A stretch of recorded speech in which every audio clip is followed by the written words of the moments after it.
Hello and welcome to another episode of the Construction Corner podcast. I'm Dylan, I'm your host, and today, guys, we're going to be talking about long-term planning. So, this is one of those pieces where I think we all get wrapped up in doing that next project. Now, after doing $1 billion worth of construction projects in my career, having seen projects that take 18 months to design out to other projects that you turn around in a week or a few days, right? Every project has a different life cycle, and we think differently, basically in the cycles that we're in. And I want to make sure that we're thinking about long-term planning. You know, being in the construction industry for over a decade now, it's one of those things that I've seen enough cycles, gone through enough cycles, experienced enough, talked to enough guys that have, multiple decades, 30, 40 years in construction to understand what these cycles ultimately look like and how we treat them.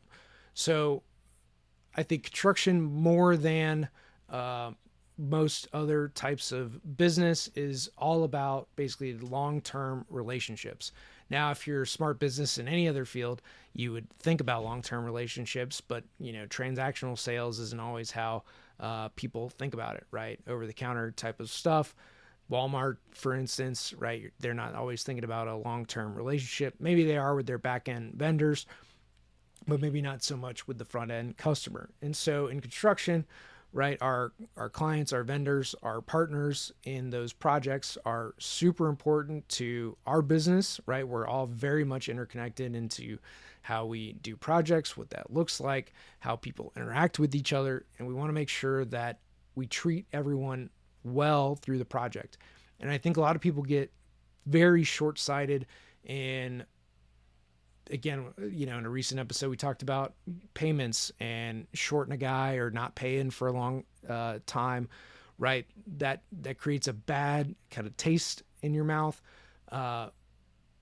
And you don't want to help those guys out, right? And it might not be today, it might not be in 6 months, but in 9 months, a year, 2 years from now, it could really be a problem if you're perpetually doing this type of stuff. So we want to make sure that we treat people well, and we have that long-term planning mentality as we kind of go forward. I've here lately talked to a lot of people as I'm putting this career fair on for our community and county about, like, people ask me, like, why would I want to do this for the community? It's like, well, nobody else is, so I'm going to be the one to just do this, right? Out of the goodness of my heart. And they're like, well, nobody does things out of the goodness of their hearts. That's just not how people operate these days. And it's like, well, if I'm going to be here in 5-10 years as a firm, like, and being in construction and doing this and working with contractors, like, I better have a good reputation. Well, what better way to have a good reputation than doing things for the community, right? With no direct benefit to me. And I think that really puts people off, or they don't know how to take it because they themselves are selfish. They don't think that way. And you can kind of tell how people react to it, or by the way they react to something that's pretty altruistic.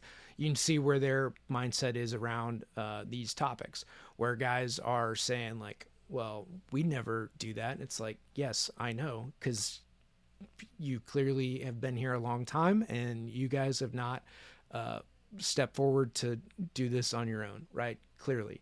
So there's a lot of that mentality, and it's not to step on anybody's toes or do anything like that. But when you take this long-term mentality of doing the right thing for the right reasons, it will pay itself back, but it won't be immediately. It will actually pay more than you put in, but you just have to wait a very long time for those results to come in. And that waiting game is, like, really hard for most people to understand, right? If you put $1 in and you might get 10 back, but you've got to wait 2 years to see that 10. Well, like, most people don't want to do that, right? They want to put $1 in, get $1.20 out, and keep moving with life, right? And so if you can put $1 in and get 10 out, but that 10 again takes 2 years to show up, well, your returns are going to be much higher, right? That spend is going to compound over time. That goodwill is going to compound over time. But that, again, taking 2 years to receive payment, again, talking about finance and cash flow, like these are hard things to really wrap your mind around in doing the right things, showing up again and again for people, going above and beyond when you don't have to, right? Keep helping people on their projects, even though they haven't paid you, right? And you remind them gently that, like, look, man, you're behind in your payments, but we're still going to help serve you and fix your project and make sure that you get everything that you need, even though we haven't been paid yet, right? That goodwill, hope for the right people, will go pretty far. For the wrong people, it's probably not people you want to be working with long term anyway.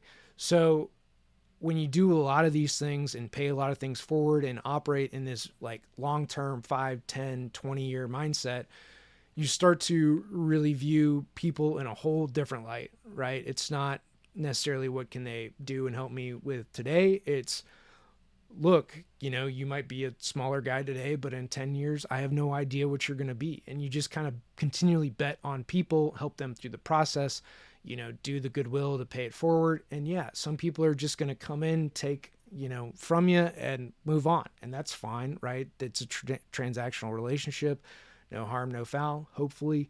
And then others are going to pay you back in spades again over time, right? You're going to get things that you never thought you would happen for you, or introductions or relationships that kind of just pay off over time. So as you go through all of these kind of transitions or have these decision points that you might make in joining an organization, volunteering on the board, and yeah, they might take a ton of your time. Like I sit on probably more boards than I should right now, but I know that they're going to pay me back in spades over time, right? And like giving to the community, helping move things forward. Some of this also gives ideas for what we can do in our business to help our clients, to appreciate them, and again, create these things to where they don't want to go anywhere else, right? They appreciate us for what we're doing. They appreciate how we're going about the business that we're in, how we communicate with them, how we, go above and beyond, not just in our deliverables that anybody else would do, but all the little bonus things that we ultimately share with them as well. So I just want to take this opportunity and put this podcast together for you guys to like help you think about long-term relationship building. It is probably one of the things that I am better at than most in keeping up cadence with clients, making sure you pick up the phone with them, making sure that you do gifts, you show up, right? Like our clients are all over the country. I make sure to show up on a fairly regular basis for them. We go to dinner, have drinks. Like, again, we do all the basic stuff to make sure that they're served, right? Their projects are delivered on time. They're getting all the attention that they need for all their projects, and we're doing all the right things there. But then there's other little things that we do on top of that, right? Again, lunch, dinners, drinks, gifts, in different ways to, again, just show them that we appreciate what they're doing for us, that they're helping us out. And these little things, again, it's not much, right? It's maybe a couple $100 over the course of a year to just, again, let them know that we're thinking of them outside the norm of business and like, what can you do for me today? It's not so much that, right? It's us helping them, going above and beyond.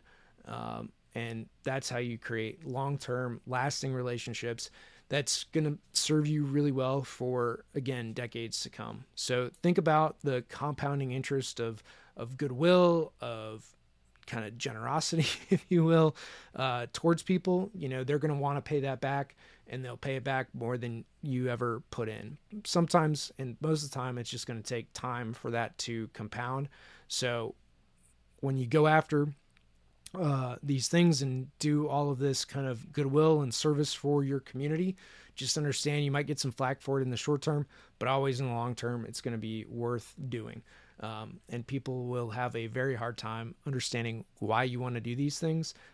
Ultimately, it is for the benefit of the community. And when you start to do it like these career fairs that I'm putting on, is like, look, man, we got to build the workforce. We got to build the next generation. We got to make sure projects get built, that kids have jobs, and the more people that we have employed, the better your community is going to be, right? The better the more money is going to flow through the entire community because more people are working, which means you have a better economy around everything, which means the less kind of public infrastructure you have to put towards stuff, which means you're probably going to have a safer community because more people are working. And when more people are working, they're not causing mischief and chaos and all the other crap, right? They're working, being productive members of society. So we want more people to work, more people to gain skills.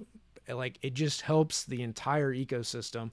And, again, it takes some time to get there and help everybody to get jobs. But like, that's who doesn't want to live in a better community. It's not just, the school teachers and the police and first responders. Like, this is a whole community movement to make sure that, people that want to go into nursing, we give them an opportunity like, hey, here's how to get connected to the hospital or clinic or whatever, right? Work the front desk or, go get your phlebotomy or CNA or whatever certification to start at, a clinic, the hospital, wherever you want to work.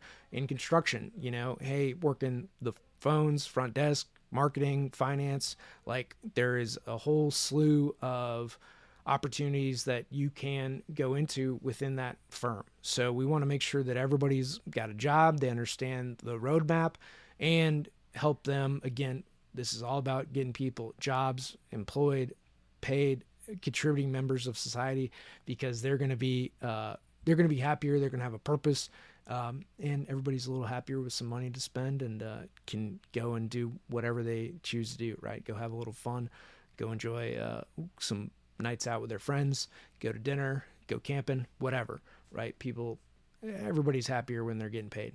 So think about long-term benefits for you, your company, your community, and that's how we make a better country. With that, guys, that's going to be this episode of the Construction Corner podcast. Until next time.